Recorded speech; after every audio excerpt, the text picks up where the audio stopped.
The podcast you're about to hear involves true stories, which may contain graphic content that is not suitable for children. Listener's discretion is advised. This is Esoteric Oddities.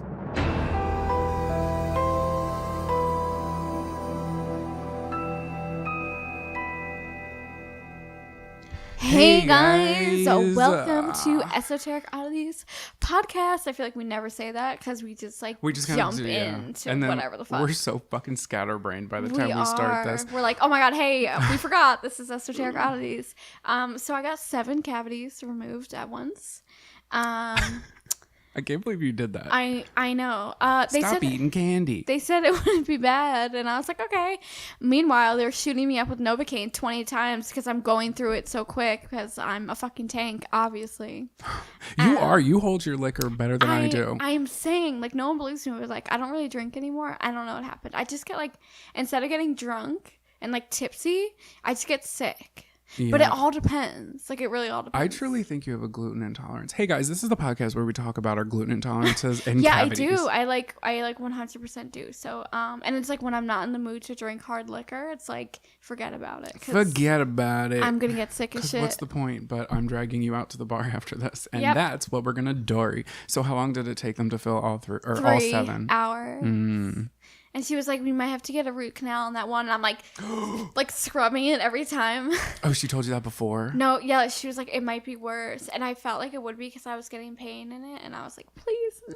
Oh, God. I like don't want that. So I'm trying to take like really good care of my teeth. Love that. Look at you. But like I feel my cavity mouth feels princess.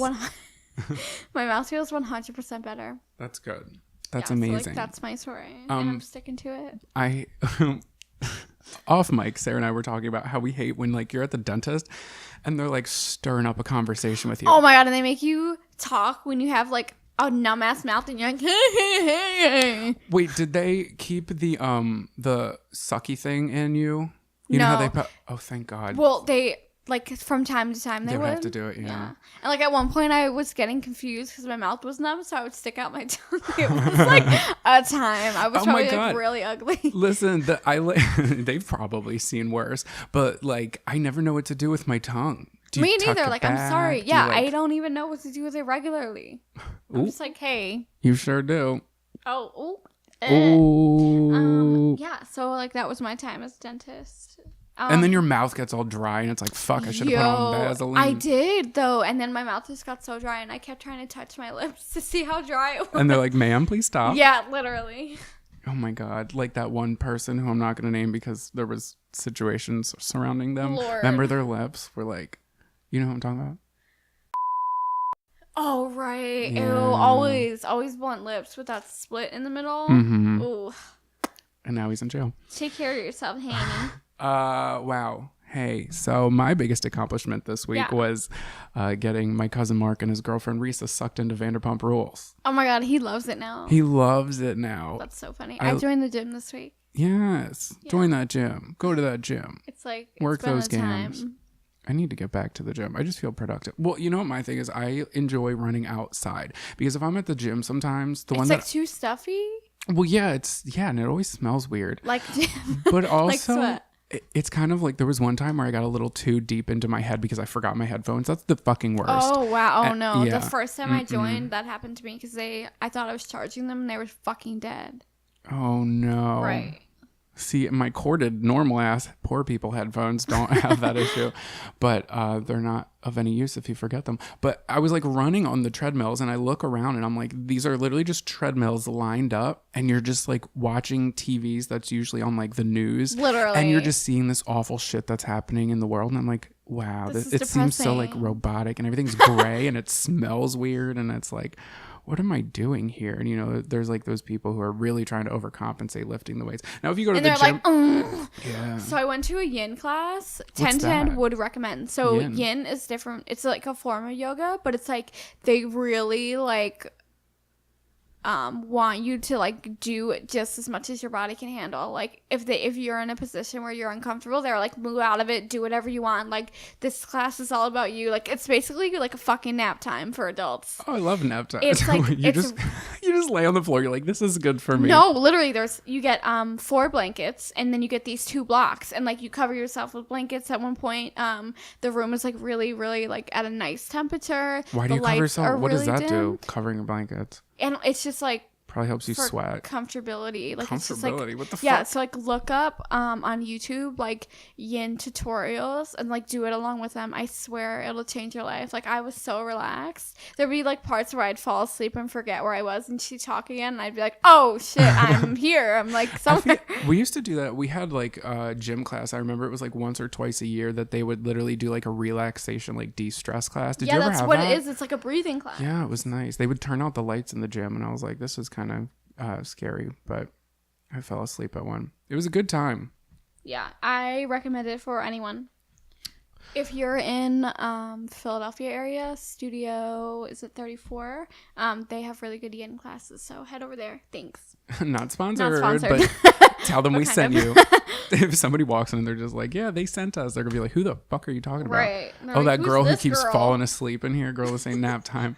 Meanwhile, you're doing Fuck it up. wrong the whole time. Oh my god, I really was. Like there would be points where I was like, yep, this doesn't feel comfortable. I'm gonna just lay here. This is my kind of downward dog. This really is, okay? I have one more note that that I made for this week, and Miley Cyrus getting drunk at the RuPaul Drag Race premiere and singing the Hannah Montana theme song That was the time. everything I fucking needed. I didn't know I needed it, but I did. love that for you. So there's that going on in the world. That's that on there. Oh, okay, so today's topic is curses. Oh yeah, yeah. Oh, I don't know about yours, but mine are interesting and honestly terrifying. But I didn't find Mine are mediocre, like always. I'm just gonna Oh, put that out there. knock it off. My boss sent me a article. So Matt, if you're listening to this, thank you. But he thought Thank you, but no, not thank you, but thank you, comma. This the title of this article is a humpback whale was just found in the middle of the Amazon forest and nobody knows how it got there. wait, like living? No, it's dead. Oh. So there's this picture of it and it's really sad. So of course, reading that title, I click on it as fast as possible. I'm like, I'm totally talking about this on the podcast. Basically, they're in the jungles of South Africa. Wow. They found a 26-foot long humpback whale. It was discovered, it says last Friday, and this was posted, I don't know where the date is, but it was 9/11 recently. was an inside job. Oh, Jesus. Subscribe. But basically, I'm super hype about this because it's horrifying and sad, but also really mysterious. Because literally our Earth is dying. Yeah, but how does a whale get in the middle of the global fucking warming. forest? Yeah, so that's what it ended up being. So I scrolled down and I read into it because I wasn't going to be that bitch who just read the title. And it turns out that it was found not exactly in the middle of the Amazon forest. It was found how far into the forest? 15 meters, which is 49 feet from a river beach in Marajo, or on the Marajo Island, excuse me. And apparently they just had high tides that probably washed this thing aboard. Oh my God, listen to this. This is so sad. It says, it's fairly unusual to find humpbacks in this area at this time. Therefore, it's believed the young individual became separated from its pod during migration and eventually died as a result of stress. That's really sad. That's so sad, but also like me. Same. I'm like stressed out all the time. So that title of it kind of, I would like to call them out because it was misleading, but they got me to click it. So there's that. Thanks. Was it, what article? Is it BuzzFeed? No, it's from IFL Science, which says the connection is not secure. However, it does say HTTPS. I literally cannot sit fucking still. Hold on. Okay. We're also recording not in the studio today. We're at Sarah's apartment. My tiny ass apartment. So hopefully your cat doesn't run amok like last time. He's upstairs, I think. Yeah, his other mom is here, so he's shoved up her ass. I love that. Do you, I feel like you do. Do you believe in curses, like truly? Yeah, you already know. I believe in aliens and reptilians. Why would I not believe in curses? For those listeners, I'm convinced that I was cursed every Halloween. Yeah, true that. Every fucking Halloween, like every single Halloween, something bad would happen. Not just like the surrounding time, but like on the day of Halloween. Yeah. One year, it started in high school. Like one year I learned that whoever I was dating at the time, who will remain unnamed, they like cheated on me that night at a different Halloween party. One year I learned that I wasn't graduating on time, so that was fun. Another year, which you were there for, my ex-boyfriend drugged me and I was wilding out at a party. You remember that? He was like, oh my God, please don't take me there. I'm so like, that's such a dark time. I'm so sorry. I just like, sometimes I lay in bed and I replay that night, replays in my head because I was like out of control and I don't know what I was on. I literally didn't like have any idea, but that person was garbage. They sure were. Oh God. And then obviously other things that I don't really want to talk about, but literally I want to say every single Halloween since 2009, something bad happened. But last year, I think the curse was broken because nothing happened. Yay. I woke up and I was just like, I'm going to go to work. I'm going to come home and I'm just going to drink and hand out candy. And that's what I did, except we didn't get any fucking trick-or-treaters, but that's besides the point. Maybe that was part of the curse, but hopefully my curse is broken. I think it is. I don't know who goes first, but we both have two stories. So I went first last time. Okay, so I'll go first. I'll read one, and then you could go. I remember I was struggling with that fucking name of that farm. Hinterschwinkten Heights. Hinker knife. Okay, so I am going to tell you guys about a cursed movie. Maybe you've heard of it, called Poltergeist. Wait, didn't we already do this? No, we didn't do this. I made a video on it a long time ago, and I had the information, and I was like, I'm going to do this. Yeah, but I did another one because I feel like some people may have already heard it. Shortcuts. But also, shut the fuck up. I did do research for one, so lick my taint. Do you know why they call it a taint? No. Because it taints your balls and it taints your ass. How? It's the space between your butthole and your balls. Oh, I thought that was called a gouch. Gooch. Gouch.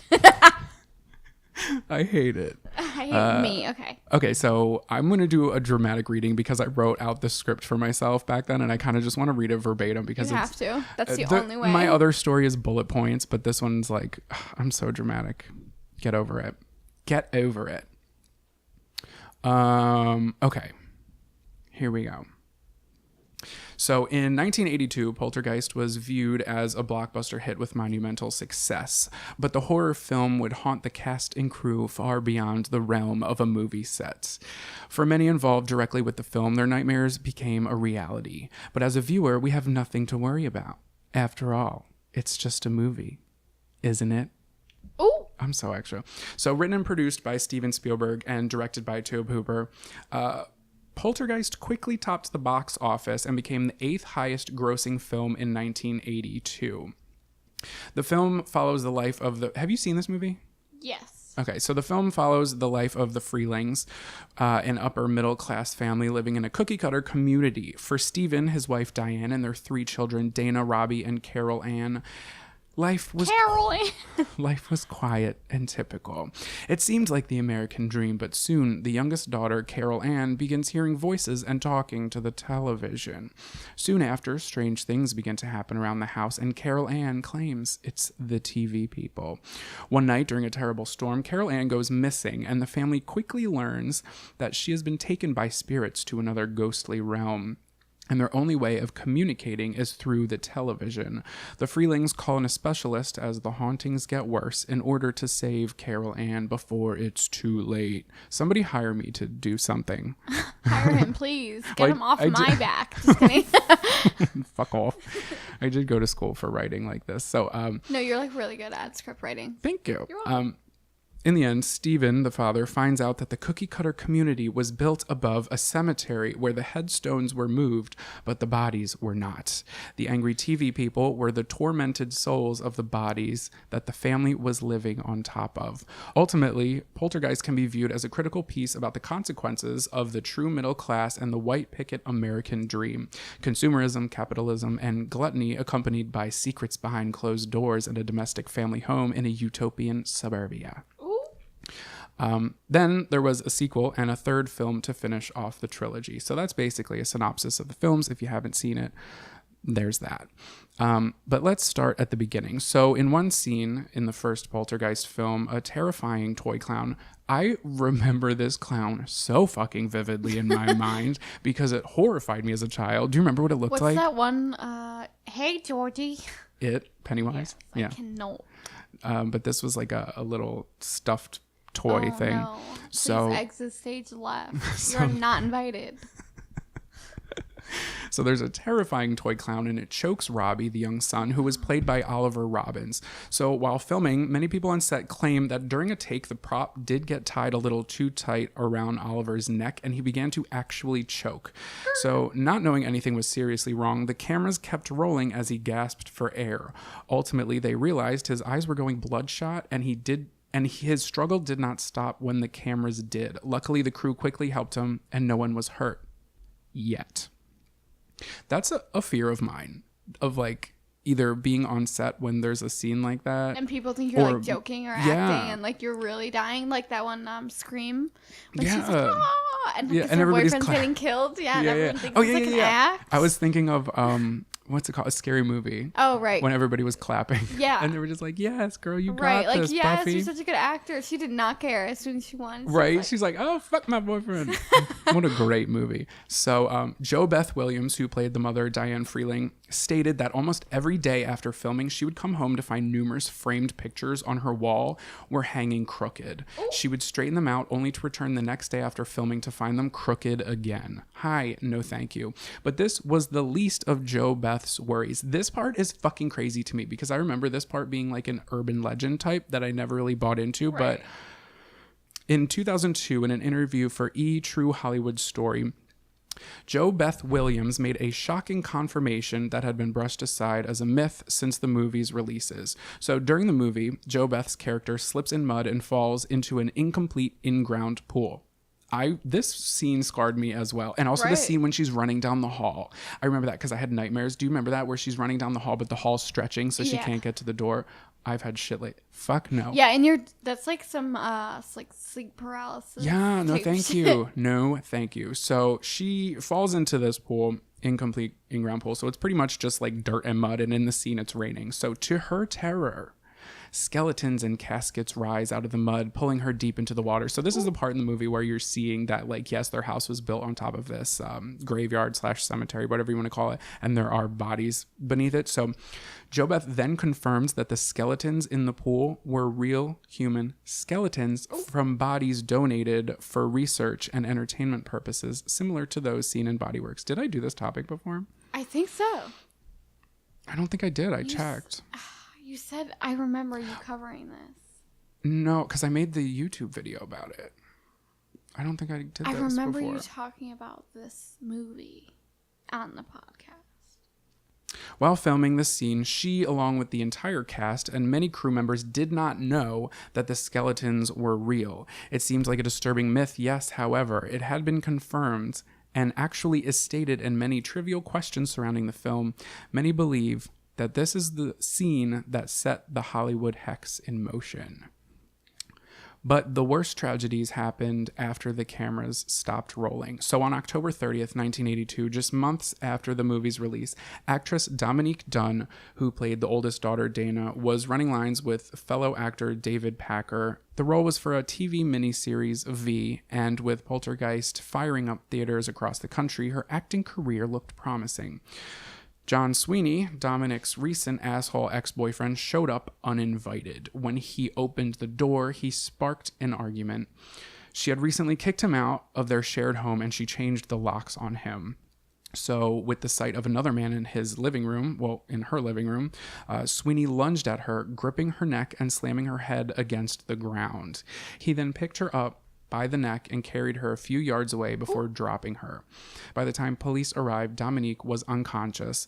On November 4th, 1982, exactly 5 months after Poltergeist's release, Dominique died on life support just 19 days before her 23rd birthday. So then actress Beatrice Straight, who played a paranormal investigator, fell ill. And not too long after that, she died of pneumonia. So that's just, I don't know if that's part of the curse or it could have just been like, unfortunately, people die all the time. But Right.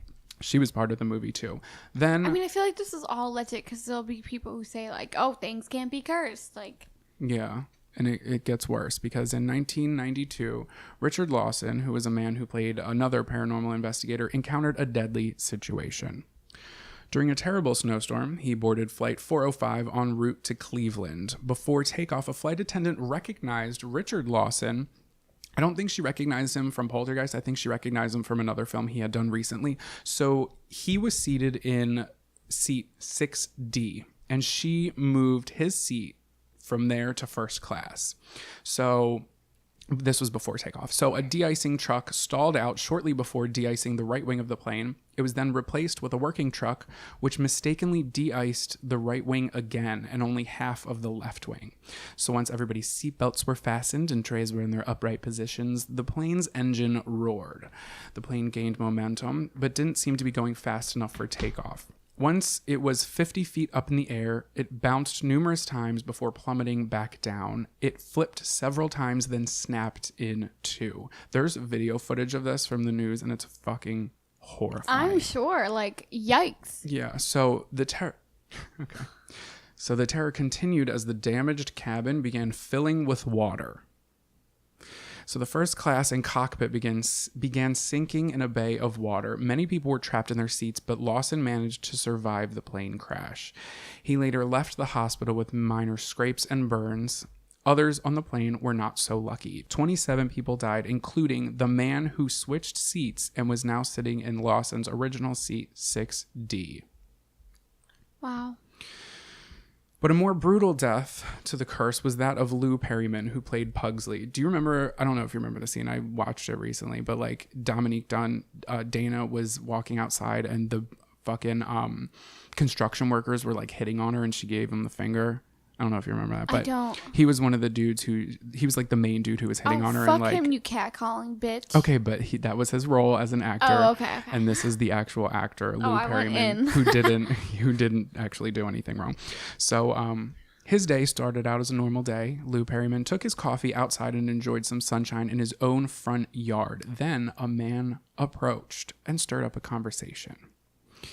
What is it? The Grim Reaper. It might as well have been. Not knowing who Perryman was, the two discussed work and the weather. As the offbeat conversation ended, Perryman walked inside his house, but he wasn't alone. The strange man followed him inside before gripping an axe and cracking Perryman's skull open. I cannot. As the actor's head was nearly split in two, the strange man grabbed Perryman's car keys and stole his car. So the police, I guess, looked into this, and they don't think that Lou Perryman was specifically like they thought this was a planned attack, but they didn't think it was specifically on him. They just said he was like it was just like a planned attack for anybody. Yeah, but they just said he was in the wrong place at the wrong time. He was in his house. He was literally like he was in his front porch. Like how are you porch. wrong place, wrong time on your own fucking front porch? That's what makes it so horrifying. Is he literally and it wasn't even in a bad area. Right. Yikes. But the trilogy continued, and so did The Curse. So then there was Poltergeist 2, The Other Side, which was directed by Brian Gibson. It's just like, stop making them. Everyone's dying. Right. The sequel introduced us to terrifying Reverend Henry Kane, who was played by actor Julian Beck. However, as the production went on, Beck fell ill. There's some accounts that say that he was actually ill a little bit before, and he ultimately died of stomach cancer, which is so sad because they kind of like his sickness kind of added to what made him look terrifying, which is fucked up and sad. But he died while they were filming. Not like he didn't die on set, but like during the production of it. Unfortunately, of stomach cancer. So then special effect puppets and stand-ins replaced the unfinished film scenes at the time of his tragic death. Then there was actor Will Sampson, who portrayed the role of a Native American medicine man who attempted to help the Freeling family from the curse that followed them. So Sampson was in real life a Native American shaman, and after learning that they used real skeletons on the first film, he performed an exorcism on set, like off screen, not with the cameras rolling. Yeah. Then just 1 year after the film, he died of post-operative heart and lung failure. Yikes. But it was after the third installment of the film when the youngest cast member was damned. This is sad also. This whole fucking thing is sad. So while filming Poltergeist 3, Heather O'Rourke, who played Carol Ann, she played Carol Ann in all three of them, was put on medication for Crohn's disease. You can see the unfortunate side effects of her medication with her puffy cheeks during the movie. So on Super Bowl Sunday, 1988, Heather felt terribly sick. The very next morning, she was breathing heavily and her fingers were turning blue. Not even 1 minute after her mother had gotten off the phone with 911, Heather had fallen to the ground. She suffered cardiac arrest and later died at the age of 12. Doctors say she was misdiagnosed and she did not even have Crohn's disease. She died from a narrowing in her bowel, which could have probably been caught before and ultimately saved her life. Some people say it was a side effect of the Crohn's disease medication she was put on because she didn't have Crohn's disease. But I don't know anything about that. I'm not a doctor. I'm barely a boy. So a year later, the Poltergeist score composer Jerry Goldsmith died in his home of colon cancer. Then Zelda Rubinstein, who played the memorable role of Tangina in the trilogy. She also played Madame Serena in Teen Witch. I know you love that movie. I love that movie. Also, that woman's always like playing a weird role. Yeah. She's always either playing the piano or like playing a It's because she has like that voice and she played the role well. She was so cute though. She was just this tiny woman. Yeah. So she unfortunately died of a heart condition and at her request she did not have a funeral. Oh, that's sad. I know. This one goes out to you, Zelda. Yay. We're dedicating this episode to Zelda. Madame Zeroni. That is not the actress. I know. Thanks for coming. However, how could one movie trilogy end with so many tragic deaths? Though there was never a Poltergeist 4, there was a 2015 remake of the original, and we can only hope that the fates of those involved with the film are far less gruesome than its original Hollywood hex. We love that for them. And that, well, we hope the fuck not. Yeah. And that is Poltergeist. Also, if I already did this topic, sorry about it. Listen to it again, bitch. Yeah. That is some shit because it was a movie literally about like something that horrifying, and it was literally cursed. You also have to wonder to what extent does our own human mind, like I do believe in curses, but to what extent does our own human mind like manifest things? I feel that because like make it happen. Yeah, because I think about this a lot. So the law of attraction, right? Yeah, like you say it enough, it happens. Yeah, you can literally like do shit with your minds that other people don't want us to do. Go watch The Secret. That it can be like coincidental. You love that word, coincidental. I don't know if it's the only word I know. Okay. Leave me alone. I'm just joking. So pound that gavel, Dean. I sure do.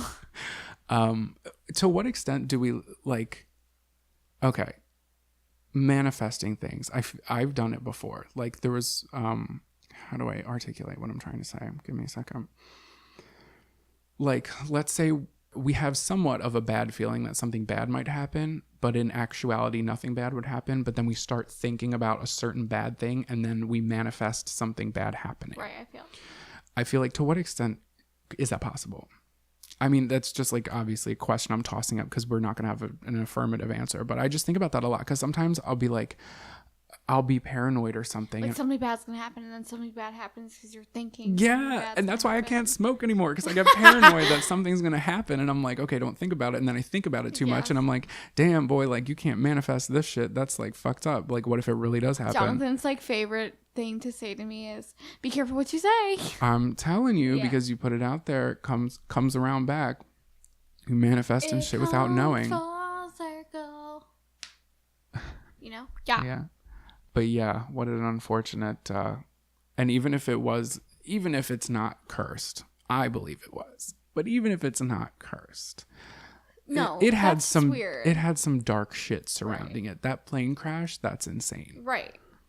That's insane.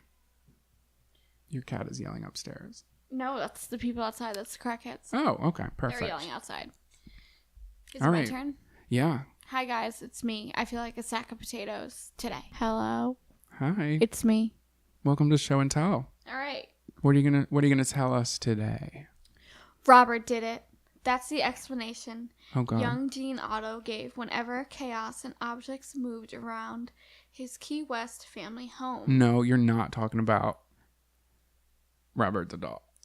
Are you? Yes. Fuck out of here. Wait, how do you know about that? Because I forget what one podcast did it. Yes, this and is it the one. was I like couldn't find a lot on it. it's So, like scary. this is the shorter one. I don't like talking about it. Okay, give us the short last time one. I covered a doll. Yeah. And now I'm covering a doll again. It's fine. So in 1904, I don't have like a exact date. Just That's fine. Fuck it, 1904. Because I know you ask, what date is this? What date is it? Is it a Wednesday? When he was 4 years old, Gene received a 3'4" doll in a sailor uniform from his family's Bahamian maid. Gene named the doll Robert. Gene's full name is Robert Eugene Otto. Gene began carrying him everywhere. I have a question. A little off topic, but kind of on topic. Sure, hit me. Who decides? Okay, so his name was Robert Eugene, and he was little. Right? So who decides he just went that by like they're Gene. gonna go by their middle name? Like what he brought? Like maybe it was him. Like call me this. maybe I can't imagine that a little kid would be like, just call me Gene, Mom. Well, I only say that because my girlfriend's sister. She goes by her middle name. Yeah, but she does hated her first name. But did she go by it like when like she was like, call me this. I grown don't up? like my first name. My friend Aurora, she goes by her middle name, which is Kate, because when she was little, she got made fun of for being Aurora. Yeah. And it's like people look at her and are just like, how do you spell that? I don't want to disclose the name because like No, that's fine. You don't have to. But I'm just saying, she went by Aurora until like middle school, Yeah, and that's then what I'm was saying, like, like, just call me Kate. they but decide. This little kid is little, and I'm like, if the parents wanted to call him Gene, why don't you just give his first name Gene and a middle name Robert? Maybe there's like a good story behind it. Just call him. Just give him a first name that you're gonna stick with. Maybe they changed their mind after. Yeah, like shit. Nope. Nah, we didn't pass. like Robert. No offense if there's a Robert listening. Dad, love you. Never for change. You good? Yeah, I heard footsteps. It's okay. Gene's parents overheard him having conversations with Robert the doll. He would talk in his usual voice, and a different voice would reply. The parents of Gene assumed that he was using like a put-on voice to speak as Robert. As the years passed, they began to question their assumption. This is the part that was like a little weird for me. Just a little weird. We're getting this. This is the part that's a little weird. Okay. I know, right? Yeah. Like this doll is talking, and I'm like, oh, this is. Okay. As Gene was growing up, Robert remained his constant companion. The doll had his own chair at the dining table. That's like weird to me. It's a little weird, but I mean, he could have went through some childhood trauma. That's true. He shared Gene's bed with him. Okay. Like imagine like dating a girl and like having this weird fucking doll in there. I mean, but how old is he here? He can't be like that old. Like That's I still sleep with my stuffed fox that my dad got me As you should. I love that. in for you. 1996. Whenever Gene explained one of his frequent fits of rage, he would blame it on Robert. He also said that odd occurrences of upturned furniture and scattered silverware were blamed by the doll. That's what happened in Poltergeist. Remember that scene when like the long take? Well, it wasn't even a long take, but it was in one shot where the mom goes to the kitchen and she comes back and the camera pans over and all the chairs are stacked on top of the Poltergeists table. are nothing to fucking fuck No, don't frick with them. Light some sage. When Gene got married, he co-signed Robert to the turn room of the house. Okay, now this is the part that's getting a little weird. So he got married? Yeah. And he co-signed to an inanimate, well, clearly an animate like, object. I think by saying that, they're saying that like he's now just sat in this one room. Oh, he didn't instead actually of, like, co-sign it? Yeah. Oh, okay. It might have just Flowery been, words. It might Got be it. consign. Whatever. Kids walking past the Victorian mansion claimed that they saw Robert glaring at them and appearing in different windows between morning and afternoon. The doll. Yes. Oh, God. Okay. There is a house somewhere in Philadelphia Oh my God, that has dolls in the window. the fucking window. I cannot get over it. There's so many dolls, There's just like every window. creepy porcelain dolls, like first floor and second Like, floor. why would you ever They're want to? lit And up. get this, that place is a fucking daycare. No. They trap Do the you think souls of the those- children Do you think in those the kids dolls. leave that place? Probably the fuck not. Oh my god, what if the kids they turn the kids into dolls? The dolls. Oh my god, what was that movie? Was that a Goosebumps thing, or was that like a movie? It sounds like it would be a movie. Or like if you open a book and you get sucked into the book. Yeah, we love that. Oh no, I hate that. I don't want to get sucked into a book. Can you imagine? So Robert the doll remained in that room until Gene and his wife Anne died in the mid-70s. Tenants who lived at the house were speaking of hearing giggles and seeing change in the doll's expressions from day to day. Now, mind you, the kids said that the doll's expressions also changed in the window. It's a doll. It shouldn't have an expression. Okay. In 1994, Robert joined. Now we're talking about the doll. Right, okay. Because he's dead in the Gene 70s. passed away. Correct. Yes. You're here. I'm here. I'm queer and I'm listening. In 1994, Robert the doll joined the collection of Key West's Fort East Martello Museum, where he now sits in a glass box holding a toy lion. On the wall behind him are apologetic letters addressed to Robert the doll from people who took his photo without permission. You can visit Robert the doll at the museum during the day or at night when the rest of the exhibits are closed. Not really sure what they mean by that, but that's kind of creepy. Hi, I'm going to pass on that? Yeah, That's going to be a thanks. hard pass for me. Some night at the Thanks. museum type shit. I'm good. Absolutely not. So the only thing I know is about the letters is that like you're not supposed to take pictures of him. And Yeah, like he gets mad or something. yeah, I and would assume. people who visit him at the museum have been said to take pictures of him and then like will be cursed like in some way or another. I don't know all the details, but like Skirt. and then that's what all those letters are that you're talking about. But if you apologize, it's yeah, fine. well, I don't know about all of that, but like I wouldn't push it. But what if it's really just the museum trying to draw people in and like it's their own? They could do that, but honestly, I wouldn't fucking take a picture. No, I'd be like, I wouldn't "Skirt, try to I'm test buying that out. No, I don't even think I would go to see that. I would not go to a cursed object museum And what take pictures. what good is going to come out of that? That look picture, right? That picture's fucking cursed now. I'm not doing scared it. to look at pictures online. I went to this estate sale yesterday and I bought this really cute. It's like a purse, but it's not a purse anymore. It looks like a box. And it's like Is your leather. purse haunted? And Is it's your embroidered. purse haunted? No, but I Is was like, your purse I was haunted? really nervous that taking it home, like this shit would be haunted, and I would like freak the fuck out. But so Oh. far, so good. The haunted ostrich skin purse. Oh, Literally. oh my god! Plot to a movie. Oh, let's do it. I hate it. I love it. I love it too. Is that it for Robert? Yeah, that was the story of Robert the doll. I'm gonna pass on that. What the fuck? What do you think it was? I wonder what because that maid might have done something to it. Maybe that family did them dirty and she was like, I'm gonna curse you and your family for all of eternity. For always and eternity. What did Madame Zeroni say? That. Okay, yep. So, dolls are creepy. Let's not do that. Thanks. What do you even do with a doll that's haunted? Burn it. Yeah, but what if that doesn't do anything? What if it makes it worse? What if it latches on to the nearest object when you burn it? You know how like that demon left Miley Cyrus and went to Katy Perry?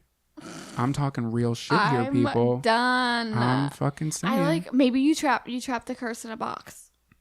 Oh, like a Pandora's box. Yeah. That's scary. No thanks. Scary. Like burn the doll, trap the curse, and then you good. Sending thoughts and prayers your way. Thanks, Robert, for listening. Oh my God. Okay, so my next topic. So my next story is the curse of another movie. A movie called The Omen. Have you seen this one? Sure have. I haven't seen this movie. Okay, so shout out to Eric McCann from Ranker.com for composing this list. Yay. So I remember hearing about this movie being cursed and I really didn't fuck with it. So I was like, no thanks, I'll pass on that. I'll pass on that movie. So if you're like me who hasn't seen The Omen, it's a 1976 film that tells the story of a man who accidentally adopts the Antichrist as his son. Man, I hate when that happens. And the movie remains one of horror's most successful franchises.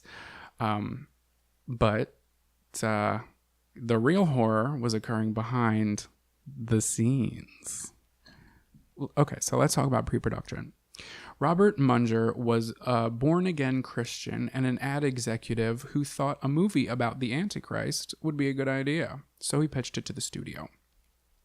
Knowing Rosemary's Baby and The Exorcist had both been wildly fucking successful, producer Harvey Bernhard agreed that the idea would for sure be a moneymaker, and he signed on to make it. Who wouldn't?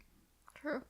Then, in either a change of opinion or thanks to some heavenly intervention, Robert suddenly began warning everybody that the movie would be cursed if they started filming, claiming, quote, "If the devil's greatest single weapon is to be invisible, and you're going to do something which is going to take away his invisibility to millions of people, he's not going to want that to happen," end quote. So Bernhard pushed forward with the production, but strange events began occurring, and he actually started wearing a cross around his neck while on set, I guess, just in case, right? Just in case. Before I get into all these things, the director was Richard Donner, and the producer, again, Bernhard. They didn't want The Omen to be like a typical horror movie. Donner specifically wanted the movie to be more of like a mystery / suspense, and he envisioned the whole story would seem like a horrible like series of coincidences that led up to the ending, which I'm not going to ruin it for you. However, it's kind of weird considering the quote-unquote coincidences that began happening behind the scenes. So let's start with the baboons, shall we? So in one scene from The Omen, Damien, which is the Antichrist's son who was adopted, he is in the car with his mother when a group of baboons attack them. So they're like running amok on the outside of the car and shit. Right. So the on-set animal trainer had placed one baboon inside the car to make the other baboons outside even more angry. There is conflicting info on what happened next, but basically what happened was the very next day, that animal trainer was working with a tiger when the tiger grabbed him, tore off his head, and began eating him. Now, this animal trainer allegedly was like, he knew what he was doing. He was really good at it. He ended up on a Hollywood set in the 70s, so he had to be good at something. But yes. That happened the day after they filmed. Okay? So sticking to the topic of dogs. I mean, sticking to the topic of animals, let's talk about the dogs. One scene of the film, Gregory Peck, who plays Damien's father, has to escape a cemetery while being attacked by a group of vicious dogs, right?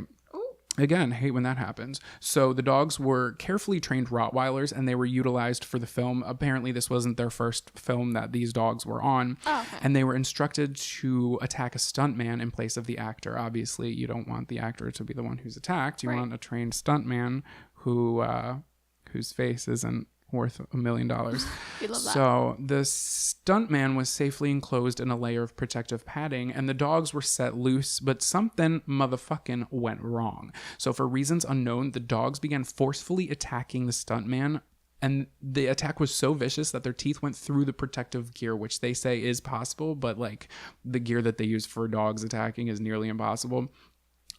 They ignored their trainer when ordered to stop. That's fucking horrifying. Right. Luckily, the stuntman survived, but sustained numerous injuries. If I was that stuntman and I would be like scarred. If that fucking cut didn't make the movie, I would be pissed. I'd be like, I almost fucking died for that. Okay. For that shot. You better have used it and paid me double for it. But they may have used it. I haven't seen the movie, and I couldn't fact check to find out if they used it or cut it or not. But hopefully they used it. I don't know. You tell me. odditiespodcast@gmail.com. Okay, so let's talk about the first plane that was struck by lightning. Again, the first plane that was struck by lightning. So in October of 1975, Gregory Peck, again, the guy who played the dad, was on a London-bound airplane on his way to filming when the aircraft was struck by lightning. The bolt caused one of the engines to catch fire, and the plane came very close to crashing into the Atlantic Ocean below. Hell to the motherfucking no. Hi, how are you? I'm going to pass on that. No, thanks. Right. That's scary. Thanks. That is scary shit. And I'm going to Iceland soon, and I keep thinking about shit like that, and I'm trying not to manifest. You need to enjoy yourself. I need to.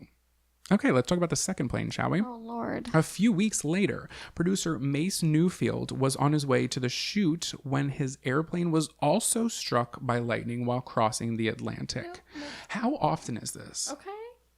Like, does this happen often, actually? Like, I don't know. I feel don't like, think so. I mean, planes are up there. It's a fucking giant thing of metal that shouldn't be able to fly through the sky, but somehow is. That's true. Physics. Gotta love it. Okay. And Mace said, quote, "It was one of the roughest 5 minutes I have ever had on an airliner." No shit. That's probably one of the roughest 5 minutes of your life. That's horrifying. Literally. Absolutely not. If I'm on a plane. You don't know if you're going down or No, not? if I'm on a plane and it's got the bumpity bumps, hi, I'm scared. What's going on? Hi, I'm scared. That's why I drink on planes. Well, I have other issues that are Isn't deep like underlying. But... Iceland like a 24-hour plane ride? No, it's not that bad. Oh. It's I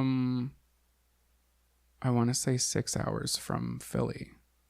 Oh, really? It might be 7. Well, it's like if you go up towards Maine and you fly off the tip and you keep going and then you hit Iceland. I don't know. I haven't looked on a map, but I think it's like 6 hours. Maybe. I don't fucking know. Okay, so that's the second plane. Shall we talk about the third plane? Take me there.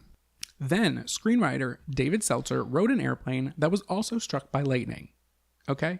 And if that's not enough planes being struck by lightning in a short amount of time while they're filming The Omen, Harvey Bernhard, the producer, he was so close to being struck by lightning while filming in Rome. That's terrifying. Like it touched the ground near him. All right, then let's talk about the IRA, shall we? Producer Mace Newfield, who was on that second plane that got struck by lightning, he was involved in a few other curse-related incidents. So he was staying at a Hilton hotel in London, and he and his wife were given an early checkout, which was fucking lucky for them because the Irish Republic Army blew up the hotel. Look at that. If they hadn't checked out That's early, lucky. if they hadn't checked out early, they would have been killed. So several days later, that same guy and several other producers and actor Gregory Peck were heading to a restaurant. Lucky for them, they were running late as the IRA bombed the second building. Wow. Yeah. So on their way to this a building, restaurant, they bombed that too. Yikes. I would be scared to go That's anywhere. I'd really be like, hey lucky. guys, maybe The Omen, not a good idea. Yeah. No, I'd be like, not going anywhere. They're going to beat me there. Yeah. Okay. Let's talk about another plane. No lightning involved, but let's talk about another plane. So in order to get some aerial shots for the film, because remember back then it wasn't as easy as sending up a drone and using your Right. fucking phone. How insane is that? Like y'all had to get helicopters and airplanes to And get all these this shit, shots, like, and now we can literally just use our fucking Little, iPhones and a teeny, little tiny, yeah. absolute insanity. So they had to hire, the crew had to hire a local small plane. So at last minute, the aircraft company changed its plans and rented the plane to another group of people. I don't know how the fuck you do that. They had to be rich people if they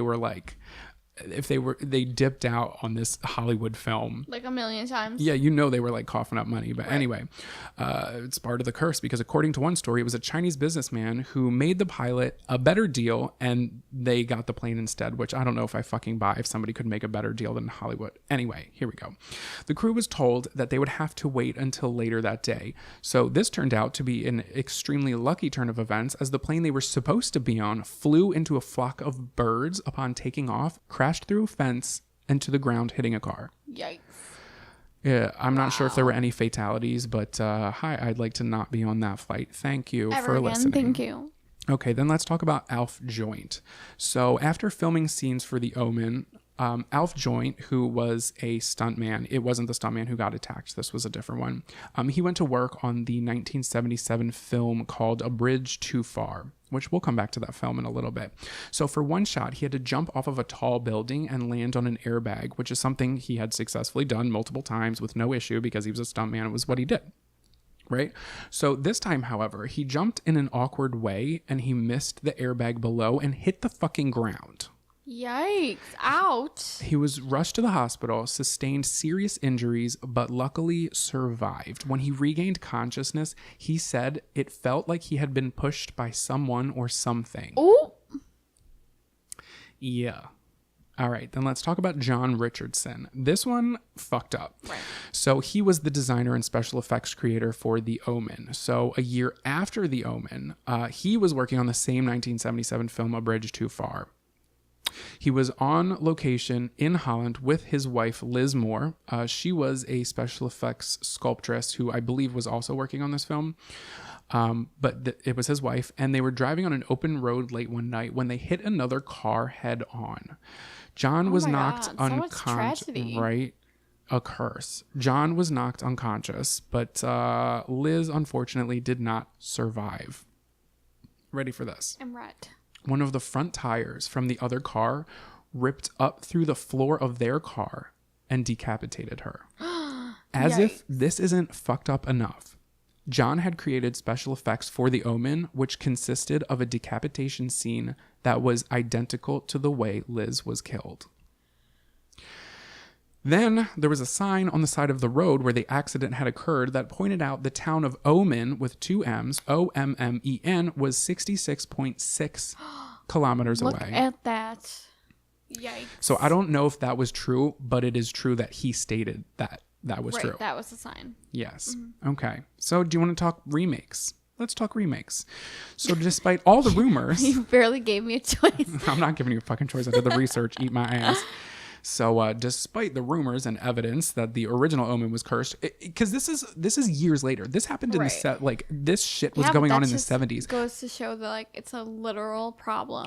Okay, but here's the thing. The remake was thought up in the early 2000s. You wouldn't look back and be like, wow, didn't go so great for all of those people. Right, because it was a really long time ago. Hello, come up with an original concept. We don't need a remake, boys and girls. Okay.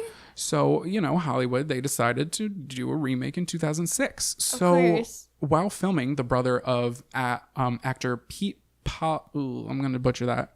The guy who played Father Brennan, his brother died unexpectedly after he allegedly received 3 sixes in a poker game. Is that good? I don't play poker. I don't know. That's why I was like, We're like, oh yeah, haha, relatable. Love that. But I did go to a casino with Aaron Carter. So that's one instance. I don't know how close that is to being tied as a curse to the film, but I thought I'd throw it in there for a fucked up little fact. So then there was 13,500 feet of film because they filmed it on celluloid. right. Which included an important scene in which one of the characters finds the devil's birthmark on his son. 13,500 feet of this film was mysteriously destroyed while being processed in the lab, and no one could explain what happened. Oh, look at that. So even a documentary that was exploring the curse of the Omen suffered from strange events when 2 cameras in 2 separate locations both experienced the same strange technical difficulty. See that? Back to back. That's a red flag. Okay, so that's that on that. Sorry, I stole it. Okay. Okay, so let's talk a little bit about the young actor who played the demon child. Ooh. His name is Harvey Stevens, and he, again, played Damien, the demon child. He didn't do too much work after the film. A lot of people are like, oh, his career was cursed. I don't know if I buy that. He may not have just wanted to do anything because some after child... that shit. Well, either after that shit or some child actors don't want to grow up and be fucking actors. Some child actors don't even want to be child actors. That's true because their parents force them. Yeah, Bella that's Thorne. Where the trauma comes. I'm talking to her. Yeah, and look at her now. She's got money. She's fine. She's a mess. He was wanted for a small role in the 2006 remake where he played a part of a tabloid reporter. So he did that. And after filming the remake, Harvey retreated so far out of view that the producer of the Omen documentary, where they were looking to talk about the curse, he had to hire a private investigator to track him down for an interview, but was unsuccessful. Yikes. So a PI so couldn't hunt this guy down. Yeah, no, he's like, I don't fuck with this movie anymore. Right? So then on August 21st, 2016, Harvey was driving when 2 cyclists were riding alongside the road side by side as one overtook the other. One of the bikers turned around and gave his middle finger to Harvey, who then pulled over. Oh God. After getting out of his car, Harvey punched the man, knocked him unconscious, which prompted the other biker to intervene. Harvey then punched the second man twice in the face, causing him to fall back. And he still had the bicycle in between his legs. Harvey held him down and punched the man 6 to 7 times, inflicting dental injuries, and he fucked up this man's helmet. Yikes. So at Maidstone Crown Court, Harvey Stevens was sentenced to 12 months in jail. That's 1 year if you're living here in the US of A. Thanks. There's that guy. Don't know if it had to do with the curse, but that's what's going on with him. Yeah, has a little mean streak.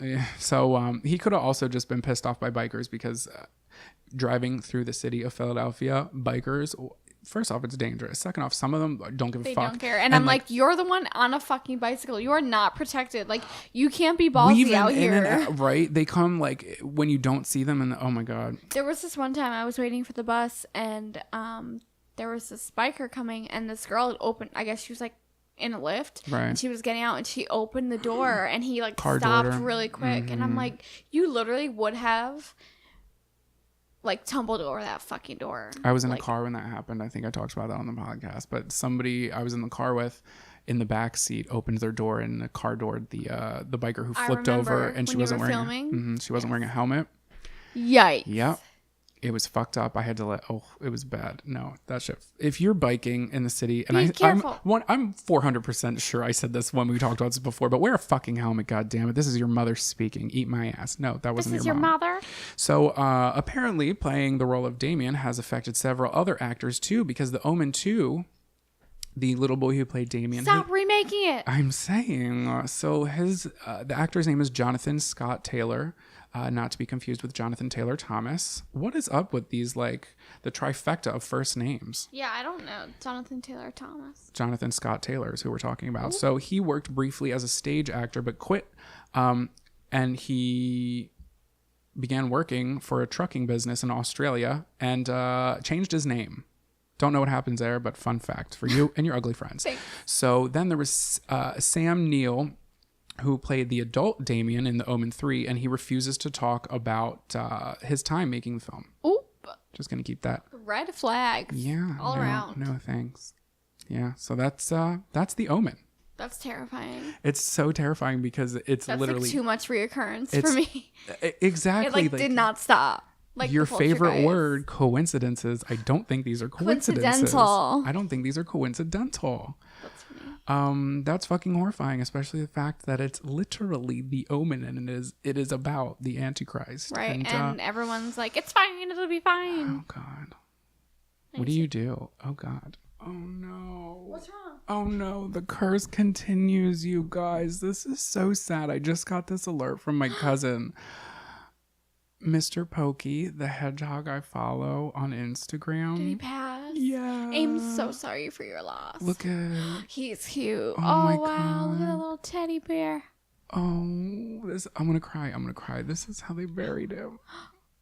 Oh, that's sad. Oh my God, I want to fucking cry. Oh, he lived such a life. He had so many followers. I'm literally gonna fucking cry. 1.3 million. Oh, what an awful day. Oh my God, that makes me so sad. 9 hours ago it was posted. Oh wow, R.I.P. What you got for us? Might as well just go ahead and curse the whole day. Bring it on, baby. So Bill Stoneham's father was in advertising and did quite a bit of traveling. The family was staying at his grandmother's apartment in Chicago to save money. The place was so small that Bill was forced to sleep on a mat in the closet filled with dresses, coats, and hats. The mat was, or the closet was? I'm going to say the closet. The probably. closet. Got it. Like the mat was in the closet with the coats and hats. Oh. Bill quotes, "It was like not being in a room at all. It was like being an article of clothing." Does this man turn into a coat? You'll see. He turns into a coat. Fuck. I wanted to build it up so now you have no context of what the fuck is going on. So that actually had nothing to do with her story. Thank you guys so much for listening. No, it really does. Okay. So Stoneham regularly played outside with one of the girls from the neighborhood. During one of these occasions, his parents took a photo of the kids posing in front of a glass door for a photograph. They couldn't have known that 2 decades later, Stoneham would transform the mundane childhood photo into a terrifying painting that has become an internet legend. Oh, God. The painting is called The Hands Resist Him, and since Stoneham finished the work in 1974, 3 people associated with it have died.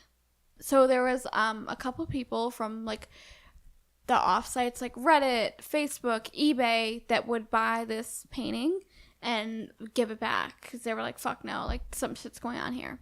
So oh, I know about this. I've seen this picture before. Yeah. With the 2 kids in the hands behind them. Wait, it's one kid in it. Isn't that a doll? Two. No, that's the girl. It's the little girl. So his parents took this photo and he remade it into a painting with hands behind him. Oh my God, on the window? Yes. Fuck that girl, I think she's a doll. He made her into a doll. Oh. If you look at the picture, like her knees and her face, she looks like a doll. Regardless. Creepy as shit. Yeah. So one of the Reddit users that bought this painting says, I still refuse to look at it / study this picture more than 5 seconds. It creeps me the fuck out. And that was from Doopy Night on Reddit. And okay, Mr. Doopy Night, why the fuck would you buy it if you knew the story surrounding it? It creeps you out. They probably didn't know. Mm. So someone else says from Reddit, I actually purchased a print of this painting from his website. I put it on display in my living room, and man, that thing made everyone who saw it uncomfortable. People actually would stop coming over because of it. I ended up taking it down due to popular demand, and now it's under a cloth in my basement. Watch that man just literally be in like denial because his house just really smelled like whatever the fuck he was cooking. I can't. And he's like, people won't come over anymore. Right, it's you. Is it because I've been microwaving fucking what Brussels sprouts that make the house smell like pee? Oh my God, I fucking hate that. That's real. The pee is real, y'all.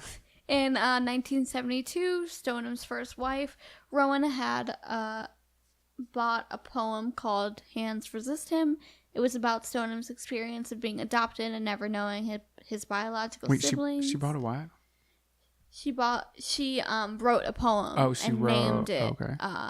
Did I say bought? Yeah, but I was so confused because I thought somebody else was writing that. Okay, no. Yeah, you said bought. So Sorry. she bought she wrote it. She wrote Got the it. poem. Got it.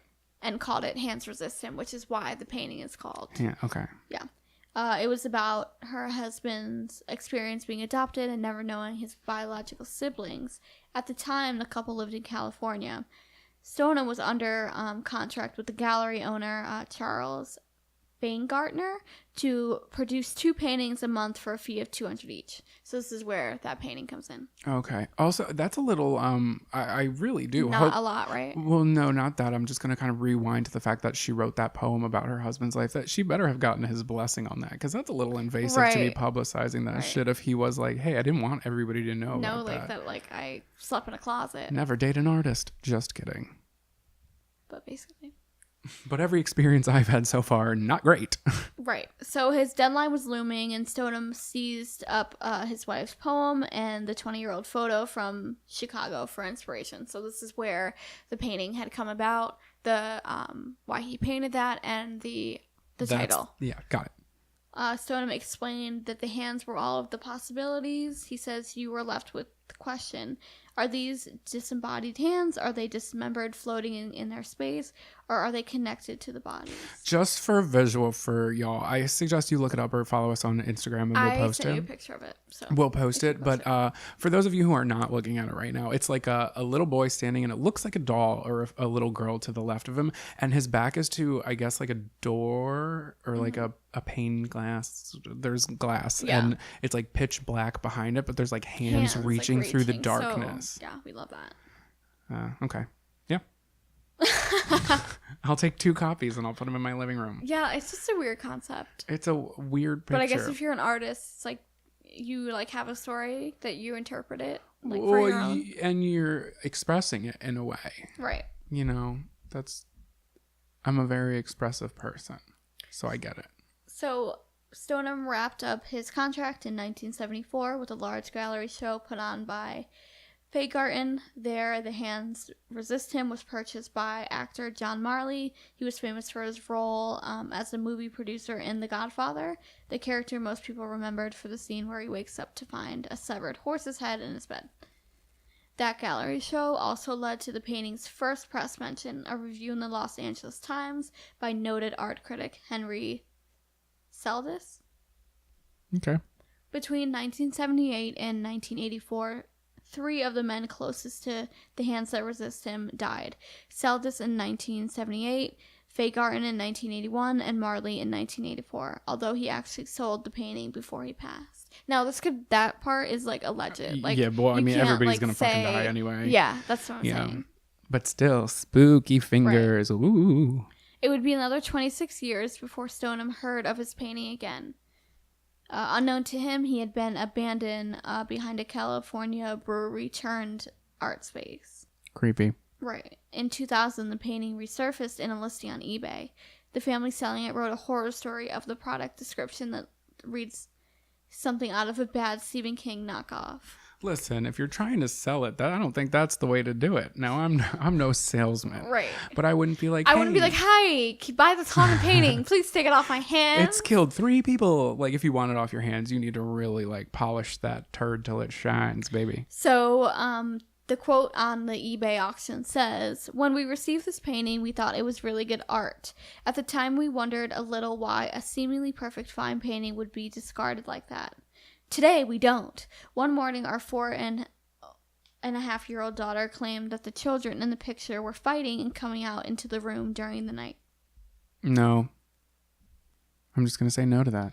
So the father of this young girl sets up a motion-sensitive camera in a room to show the daughter that there's nothing to be afraid of. Instead, he saw the boy crawl from the painting. No. Fucking Pixar didn't happen, you twat. The last 2 pictures show the doll coming to life and using a gun held... You'll need to unlock your iPad first. Ew. Oh. I did not even say anything. She didn't touch her phone or her iPad, and that was weird. Ew. I didn't like that. If you didn't hear that, Siri just went off. We need to sage. Good thing we talked about this at your house, not mine. See how I strategized that? Upstairs. Perfect.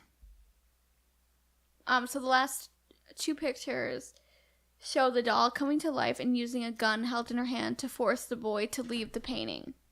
She's like, "This is my oil canvas, bitch." Skirt. These details proved to be a huge draw for buyers. The eBay listing was viewed more than 30,000 times. Some of these viewers even complained to the seller about experiencing supernatural occurrences after merely visiting the listing. Listen, if you sent me a fucking haunted email and I download a ghost or a demon onto my computer, I want my money back. One reported hearing an exorcist-type voice along with a blast of hot air. Another reported that he became ill while viewing the painting and had to burn sage to cleanse his house afterwards. Another reported a blackout/mind control experience. It was either that or it could have been the methamphetamines. Okay, by the time of the painting was sold to the gallery owner, Kim Smith, for $1,025, its legend had spread across the internet. A month after the eBay auction ended, Smith spoke with paranormal website surfingtheapocalypse.com about life after purchasing what had become known as the haunted eBay painting. What a fucking title. What a title for a movie. Right, and that was a really bad tongue twister. She says, this is Kim Smith, a quote, "I wish I could report a bizarre happening or mind possession type of thing, but the unusual things started happening with the first email and counting."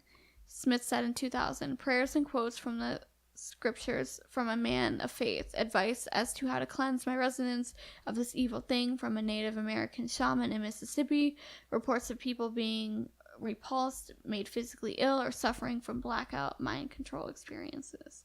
Today, the painting rests in a storage pocket in Smith's gallery in Grand Rapids, Michigan."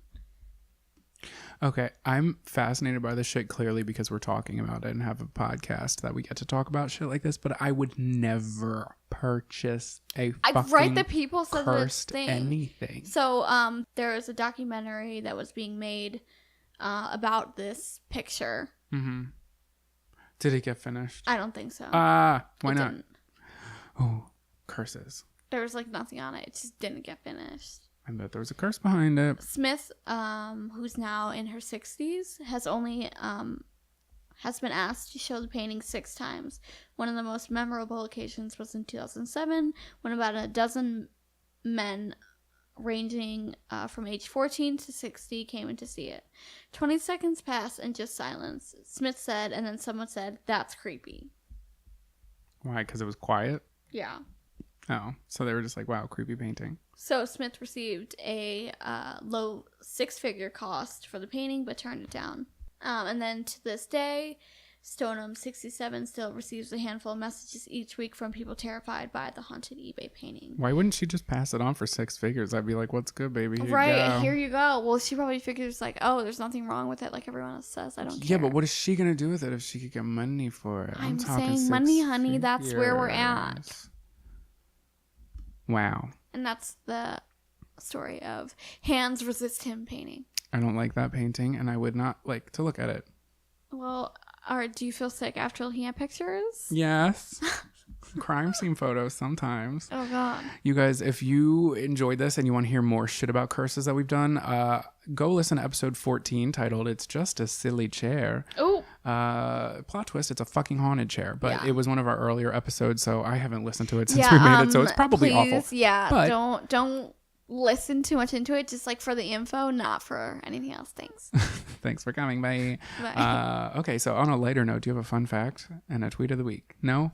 That's okay. I sure don't. my fun fact is that Steven Spielberg, since I talked about him, he was actually the first person to suggest / introduce the PG-13 rating. Oh, that's funny. Yeah, isn't that interesting? And my tweet of the week comes from @CatYuri, and it says, if your tattoos aren't stupid, you're a fucking nerd. Yeah, we love that. And you've been listening to Esoteric Oddities. Thank you guys so much for listening. Thank you. Thank you also to our Patreon supporters. You guys have a new bonus episode up right now.